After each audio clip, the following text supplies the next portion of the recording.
Hey, what's going on, everybody? Manny back again. Welcome to DFS Zone. I'm going to go over today's 9-gamer in the association, but before I get started, I appreciate you guys all drop a like on the video. If you're new here, never seen any of my video, any of my content for NBA or any of the other sports, the only thing you need to do to be a part of the community, get access to those videos, is to become a subscriber. So if you haven't done so already, please, before you go, subscribe. It helps my channel out a lot. And don't forget also to put on your post notifications. This way you don't miss out on any of my future videos. With that being said, today is Friday the 13th. Yes, it is Friday the 13th, December 13th, 2019.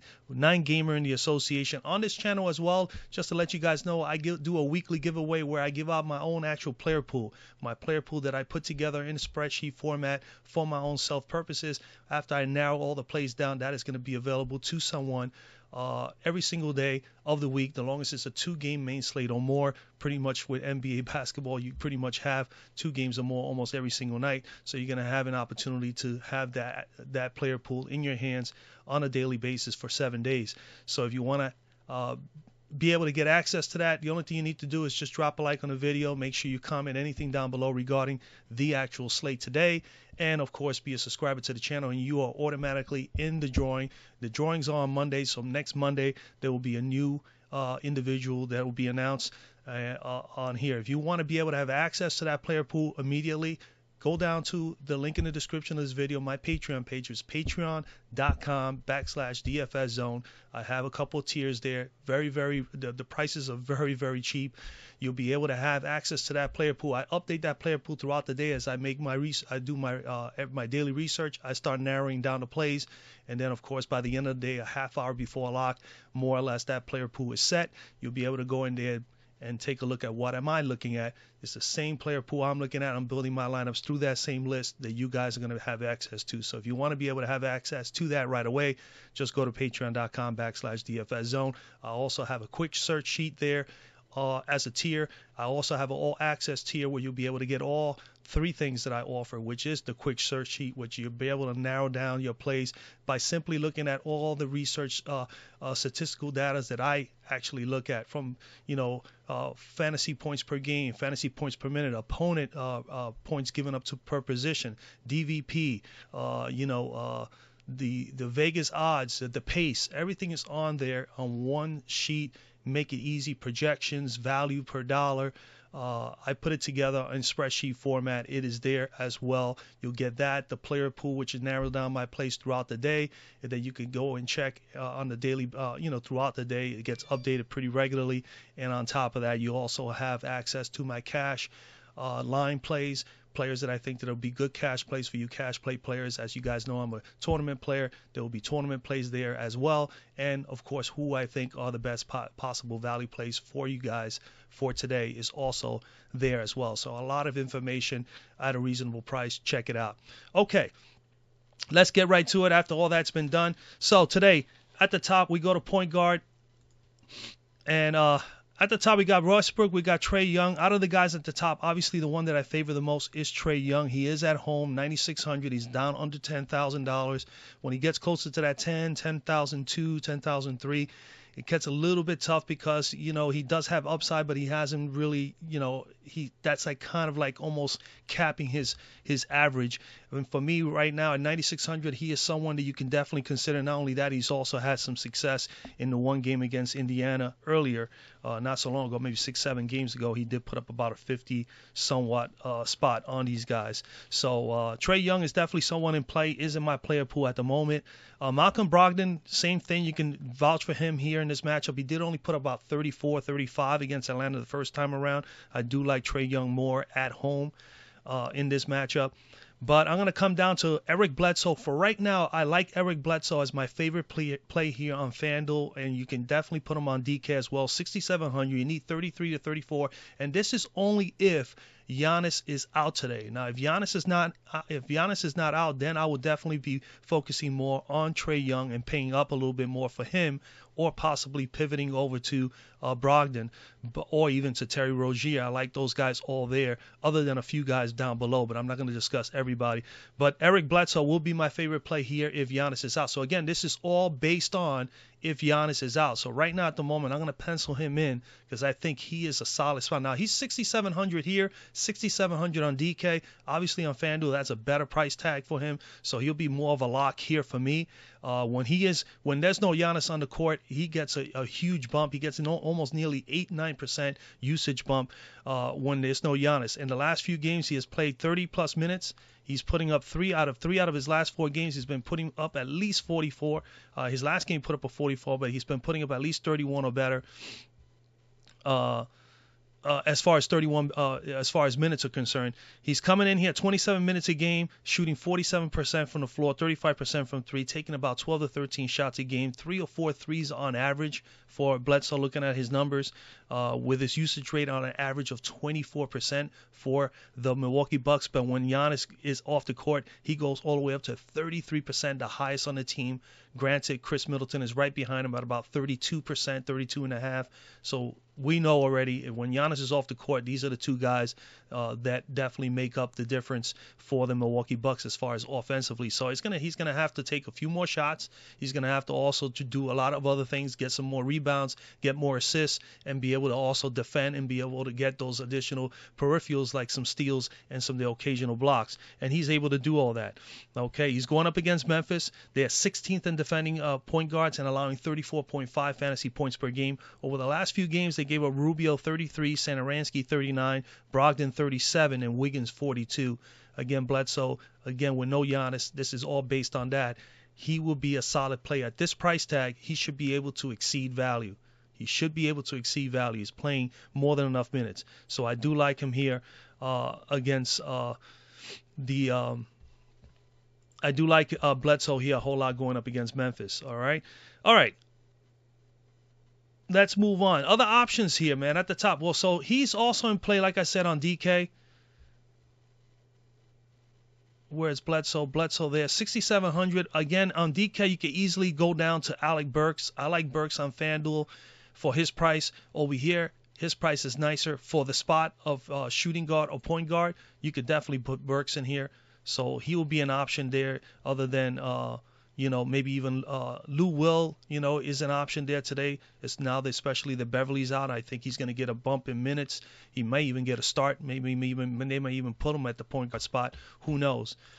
But let's go back to point guard. So other options at point guard, like I said, I do like Brogdon. I do love Trey Young here. If I'm not going to play Bledsoe, you can consider Satoransky here against against Charlotte. I don't mind going there. Kendrick Nunn is definitely in play. 5,500 going up with all the injuries they got. They got no Dragic. They got no Winslow. I think Tyler Hero is a game-time decision. If he doesn't play, he's automatically going to get a bump. So he may be a nice play there, just simply on the factors that he's going to have to do a little bit more for the team. And then, of course, a bump will go to Jimmy Butler, too. But this is a tough matchup against the Lakers. DJ Augustin, obviously, man, with Fultz as a game-time decision or not playing. He's right now with illness. If he is out, then obviously DJ Augustin will slide in and be the starter. So he's something to consider. As you can see, there's a lot of guys here to watch out for. So definitely stay on top of the news today, folks, on this situation with point guards. More value may open up. Again, what I put up on here doesn't automatically mean they're going to be still on my player pool at the end of the day. Doesn't automatically mean that they're my top 5. I don't lock these guys in. I keep telling you guys that. I've had a few of you guys ask, how do I feel about so-and-so that didn't do well? And sometimes I respond, I tell you right back that I was on him, but I wasn't as high as I was him earlier in the day. I had him maybe based at 25 to 30% use, that he was going to be in at least 30% of my lineups, and ended up being the guy like Ball the last time. I had him high, put him over here on video. Before lock, he wasn't one of my top point guards. So he basically was on like maybe 3 or 4 of my lineups out of 20 lineups. So he was only like 3 or 4% out of my lineup. So again, don't lock in the players here. Definitely do your own due diligence. And of course, if you want to follow along with me in my player pool, like I said, just go to patreon.com and you'll be able to follow along on my player pool as I update throughout the course of the day. But right now, this is where I'm at. It doesn't automatically mean that these guys are definitely locks. But Eric Bledsoe definitely in play. And like I said, there are some other options here as well. We're going to go to shooting guard. At the top, you got James Harden, Jimmy Butler. I mean, Harden at 12,002 versus Orlando. Orlando just overall a pretty good defensive team across the board as a team. Not so much as far as matchup. He is kind of like matchup proof, but he could be someone that obviously if they double team him, make things a little more difficult for him, where he's going to have to pass the ball and he could be very careless and turn over the ball. He will probably be in that range. I would say he probably could score 45, 50 here easily tonight. As far as like smashing and getting like 70 or 80, for me being a GPP player, tournament player, I would not be so high on Harden. I will probably play Jimmy Butler more so before Harden at his price at 9,700, but that's a tough matchup for him as well, going up against the Lakers, knowing that more than likely maybe LeBron is going to be home, and the same will be LeBron. Maybe Jimmy Butler will be defending LeBron James. Donovan Mitchell, definitely do like here. I think he is definitely an option here at home. We know how well he plays at home. I've talked about it before. So Donovan Mitchell is in play for me. I do like a lot more D'Angelo Russell going in up against Donovan Mitchell, knowing that he needs to step up and do a number of things for Golden State today. That's for sure. 8,300 for D'Angelo Russell. He's 7,700 on DK. You need pretty much he's 8,300 here. He need about 41, 42 to me value here. He did put 48 in his last game, 32 plus in the last two. He's playing 34 plus minutes since coming back from injury, and it's just a matter of time. Now today, no the Draymond Green, that automatically just bumps up his usage rate. He is at a usage rate right now at 31%. From 31%, he'll jump all the way up to about 36, 37%. So like 6 to 7% increase on D'Angelo Russell from his average on his team just right now during the course of the year with no Draymond Green. All right, so that is a big plus, and with that we know he's going to obviously have a lot more shots. He's going to get more opportunities to get more assists, more rebounds, and be able to do all the other things. So that's the beauty of it when there's no Draymond Green on the floor and you got D'Angelo Russell on your team, and he's going to need to do a whole lot of that. He's shooting 43% from the floor, 36% from three. He can get you, of course, some rebounds and some assists. And his home and away splits, looking at him, he was shooting better away, 46% from the floor, 34% from three. He did play against Utah on November the 11th. He put up a 47 spot in 32 minutes. With 41% usage rate in that game, he's going to need to be in that range again today. 25 shots he took from the floor, and he took 9 shots from three in that game. So, again, this is all about taking advantage of the factors that this guy is going to need to do a little bit more to keep this team in the game. So I like D'Angelo Russell here. I can't pass him up. Knowing that more than likely he's gonna have to put up a lot more shots than he normally puts up right now. He's going up against Utah. They're 24th in defending shooting guards, allowing 25.7 fantasy points per game. In the last two games, they gave Josh Okogie 24 and Alexander of OKC put up 37. And those guys are not in the same vicinity, or at least in a high usage rate position that D'Angelo Russell is in with Golden State right now. So I see this as a really tough matchup for Utah to handle D'Angelo Russell. Other than D'Angelo, there's a couple of guys like Donovan Mitchell. Like I said, I definitely think he is someone you can definitely pencil in there. Golden State's given up 38 fantasy points on the nose to opposing shooting guards. So Donovan Mitchell in play. And he also did put up 20. He also gets a 25.5% usage rate bump when there is. I'm confusing him with Chris Middleton. Chris Middleton is the other guy that I would consider here as well. Chris Middleton, the same as Eric Bledsoe, he gets a nice little bump too. He goes from 25.5% on average for the year, and he'll go all the way up to about 32.5%. When there is no Giannis. So, again, that's all based on Giannis. Chris Middleton in play as well. Lou Will be another guy that I would consider here at 6,000. Something tells me he may possibly start in this game, or he's going to definitely get a little increase in minutes and usage with no Patrick Beverley on the court. Patrick Beverley is out with the concussion, so Lou Will is in play. And among a few other guys, which I will not go too deep on. At small forward, we got Giannis at the top. If he plays, obviously he's an option at 12,000. I'm looking to pay down a little bit. I think Paul George is a good spot here against Minnesota. They are, so you could go there. My thing is that it's going to vary. Tobias Harris, I do like here a whole lot if there is. And today, Philadelphia's on the front end of a back-to-back. If they rule that they're going to rest Joel Embiid, I definitely like Harris. and Ben Simmons a whole lot, but more so Harris because he's already had a great success against New Orleans. So he will be definitely someone I would consider. But I'm going to come down to Alec Burks just to attack the situation with no Draymond Green. He's the second guy on this team that gets a nice little bump of a 2 or 3% increase in usage when there is no Draymond Green. He's going to have to get more assists, more rebounds for this team, and of course he's going to have opportunity to score a little bit more because he's going to have to play some more minutes. But at 6,000, you need 30 from Alec Burks. He has played 30 or more minutes in the last few games. Of course, he's been scoring really, really well, over 14, 15 points a game in about maybe 8 straight games. He's had a 41 and 31 in his last 2. He's pretty much played 30. He's had pretty much 30 or more in 3 out of his last 4 games and 5 out of his last 7 games. So he's been doing very, very well, shooting 42% from the floor, 35% from 3. Is a good, excellent three-point shooter at 86, 87%. Can get you rebounds and assists, and he's going to need to do that a little bit more today. His usage rate is at 22%, taking 12 to 13 shots a game and 3 or 4 threes on average. And with no Draymond Green, he gets a 2% bump. His usage rate usually bumps up to 24%. So, of course, that's going to give him a little bit more opportunities to not only score, get some more assists, where he's going to need to do that for Draymond, and at the same time get some more rebounds and hopefully some more peripherals like some more steals and possibly an occasional little block. If he does that, obviously that's going to increase the possibilities for us to have more fantasy points, and that's what we all are shooting for. So Alec Burks in play for me in this matchup here. He's going up against Utah.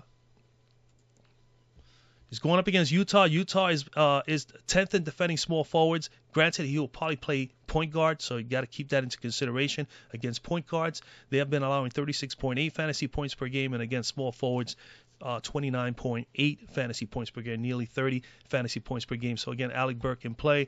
And like I said, I do like Paul George and Tobias Harris here in this matchup. You can have some consideration to Jonathan Isaac at that price tag. Joe Ingles at 5,500 for Utah is definitely someone to consider. And I also think that Marcus Morris at 5,400 versus Sacramento is definitely someone to consider as well. At 5,400, that is pretty cheap for Marcus Morris for what the usage and the amount of shots he takes for the New York Knicks as their primary pretty much scorer. All right, let's go over to power forward. At power forward at the top, you got Anthony Davis, Kawhi Leonard, Domantas Sabonis, Bam Adebayo. I mean, when you look at this right away, obviously Anthony Davis will always be in play. It's going to be tough for Miami to handle both Anthony Davis and LeBron James, but LeBron James is a little bit cheaper. So if I was going to shoot for one of the LA Laker guys, it would probably be James. Kawhi Leonard in play against Minnesota at 9,900. I'm going to come down to Domantas Sabonis. I just think that something tells me he's just going to have a big game here. He's playing really solid basketball as of late.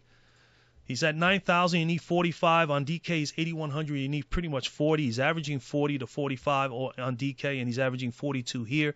But as you can see, he's had 4 straight games at 45 or better, at 44 or better, and 5 games out of 6 where he's at least at 44 fantasy points or better. So he is trending definitely upward. He has 50-plus upside. He's playing more than 34 minutes a game. Okay, he's shooting 51% from the floor, which is not too bad at all. His usage rate is at about 24% for the Indiana Pacers, and he's taking 14 shots, usually on average per game.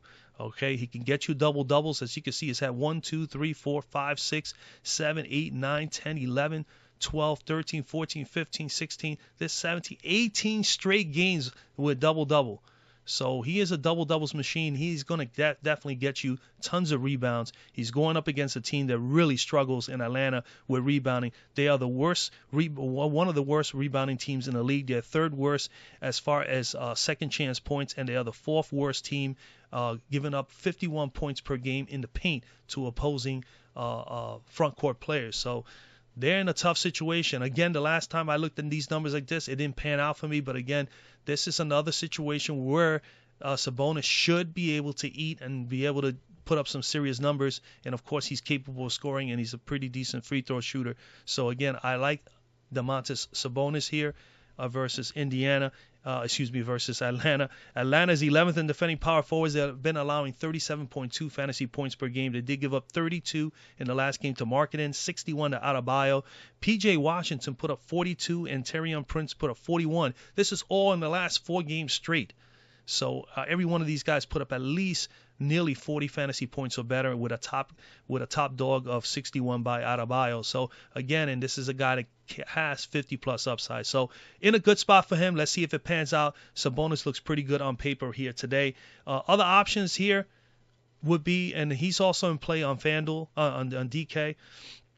Other guys that you consider here, I do think that you can consider Aaron Gordon at 6,700 seems a little low. He's more of a 7,000 or better player going up against Orlando. He is an option. Or Houston has been allowing 35.4 fantasy points per game over the last 5 or 6 to opposing power forwards. And then, of course, from my New York Knicks, Julius Randle, 6,600, a guy that's about a $7,800, $8,000 player on the norm. And not so much so this year, but last year he was. He's still one of the top guys on the Knicks, other than Marcus Morris. He's probably the second leading player on the team as far as usage is concerned. So they go to him quite a bit. 6,600, you only need 33 to meet value for him. I think it's a nice spot here going up against Sacramento. 31.7 fantasy points per game given up at the Sacramento Kings. Put up a 43 spot in the last game, 36 point, pretty much a 37 spot here. So 37 plus in 2 out of his last 3 outings. I think that he could be someone you could definitely sneak in there. I'm already kind of giving up on Jabari Parker, but watch him have a big game today. He's just not been coming through. P.J. Washington, yeah, other than that, I mean, I'm not high in a lot of other guys there, power forward. Maybe Amari Spellman, because somebody's going to have to spell some relief, for the Golden State Warriors. Somebody's going to start. It's either going to be him for Pascal. We'll see. Then let's go over to center. So I like Julius Randle and Aaron Gordon the most there. And the same could be said. I'm going through all these guys, but those guys are the same guys in play on DK. Then we go over to center. At center, you got at the top, you have Karl-Anthony Towns. I think Towns is in play. Just 11,000. When there's a couple of guys here that are in good spots as well, I'd rather pay down. So for me, on a 9-game slate, I don't have to, really squeeze in there Karl-Anthony Towns. I think you could definitely go with a balanced line, and I think you can go because of the value that's going to open up today. You could go with a few of these guys. But Karl-Anthony Towns in play. I think Joel Embiid, if he plays, something tells me Joel Embiid is going to be out. If he is out, I'm going to be all over Tobias Harris. Over Ben Simmons, I will probably go with Tobias Harris the most. Pivot over to him and probably utilize him as my second small forward here, or maybe just have him slot him in there over Burks. But Embiid, then Rudy Gobert at 8,700 definitely is appealing to me at 8,700. You know how much I like Rudy Gobert. I've gone to him a few times, especially at home. When he's at home, him and Donovan Mitchell are good plays, simply because they just play so much better at home. But Rudy Gobert here, 8,700. I'm still torn between Gobert and Jonas Valanciunas at 8,000. I think you could go to either or. They're my 2 favorite here, just automatically on this slate as far as center is concerned. Other than that, if I'm going to pay down, I will consider Mitchell Robinson of the Knicks versus Sacramento at 6,800. He's a good point per minute player. But Rudy Gobert, let's talk about Rudy Gobert at 8,700. You need pretty much 43 to meet value. He's 8,300 on DK. He's playing 30-plus minutes. He's had 8 straight double-doubles, as you can see that here. 8 straight double-doubles, another double-doubles machine. And if I'm going to make a lineup up front today, I want guys that can definitely rebound and put back some easy shots and, of course, be able to do some defending. And he is one guy that you could definitely put up there up front with a guy like Sabonis, and you got a nice solid 2 guys. But Rudy Gobert, numbers are just great. 37 plus in pretty much 1, 2, 3 straight games. He's had 52, so he's been at 50 or better in 2 out of his last 5. So he's showing you that he's capable of getting you 50 to 55 fantasy points. We know that he's capable of doing that. Can get you rebounds, and, of course, he can get you some steals. He's shooting 68% from the floor and 70% at home. Looking at his home and away splits, he definitely shoots a little bit better at home, 2% better at 70%. His usage rate is at 17%, taking 9 to 10 shots a game on average. But since Connolly has been out, his usage rate has jumped up from 20 to 21% on average over the course of the last 2 to 3 games. He has already played the Golden State Warriors twice this year, put up a 53 spot here and a 52 spot there. So he's already averaging 50 point or better against the Golden State Warriors this year. In those 2 games, he had a total combined 9 blocks and 2 steals and played an average of 34 minutes. And they were competitive games for a little while. One game got a little bit away from Golden State, and Utah pulled away and won pretty handily. But I could expect this game to go a little bit, could be pretty close for a little while. So, and that's what we're hoping for. for Rudy Gobert to have a nice game. Now, again, he's not locked in stone. Like I said, I do like Jonas Valanciunas here. Valanciunas is definitely in play. 8,000 versus Milwaukee with no Ja Morant and no Brandon Clark. He has been usually getting a little bit of a bump in usage just simply on those two guys being out, and those two guys are out again. They're going up against Milwaukee, who's giving up nearly 31 fantasy points per game at 30.8 fantasy points per game. So, again, I do like him a whole lot. Jonas Valanciunas, if he's able to play more than 30 minutes, if this game could be a competitive game in Memphis, I could see him playing 30-plus minutes, and he should be able to smash that $8,000 price tag. So those are my two favorite for sure here. If I'm going to pay down, then it'll be Mitchell Robinson at 6,800 versus Sacramento. 31.7 fantasy points per game. He did play them earlier this year, played 24 minutes, put up 25 fantasy points. He's a good point per minute player, Mitchell Robinson, and if he gets on the court and he's in a competitive game and he doesn't get into foul trouble, he has a chance to play 30-plus minutes, and in that 30-plus minutes can get you 1.1, 1.2 fantasy points. Easily can go from 30 minutes to getting you 40 to 45 fantasy points. So he is someone you can consider. And that's pretty much where I'm at. And those same guys will be in play on DK as well, among others. Again, if you just want to follow along, and like I said, just go to my Patreon page. The link is in the description down below. Sign up for the player pool, man. Just get a feel for it. See where I'm at throughout the course of the day. I make changes throughout the course of the day. And like I said, at the end of the day, the final player pool is up there. Other than that, you can get your quick search. If you want to do your own research, that quick search sheet has all the players on the actual slate, and it has all the general information that you need so you could be able to narrow down and make your own player pool out of that list. Okay, everything is in spreadsheet format. Other than that, man, I wish you a lot of luck on this Friday the 13th, and I'll see you guys tomorrow.